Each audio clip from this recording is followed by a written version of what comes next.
2026-cı ilin yanvar-iyun aylarında vergi ödəyicilərinin xidmət mərkəzləri tərəfindən 22.359 şəxs qəbul edilib.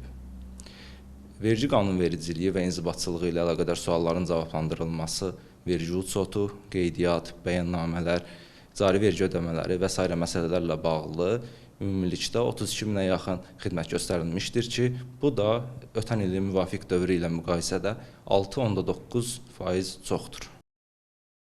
Bu müddət ərzində göstərilən ümumi xidmətlərin 82%-ni 9 xidmət növü təşkil edib.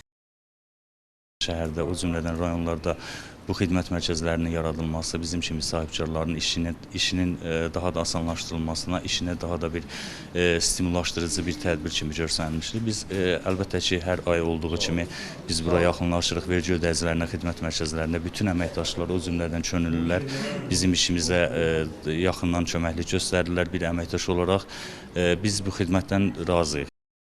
Qeyd edək ki, yanvar-iyun aylarında vergi ödəyicilərinə 577.416 məlumatlandırma xarakterli müxtəlif növ bildiriş göndərilib, 64 görüş keçirilib, 372 sayda ünvanlı xidmət göstərilib.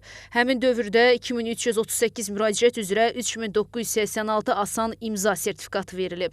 Adilə Səfərova, Arzu Sadiqov, NTV Xəbər.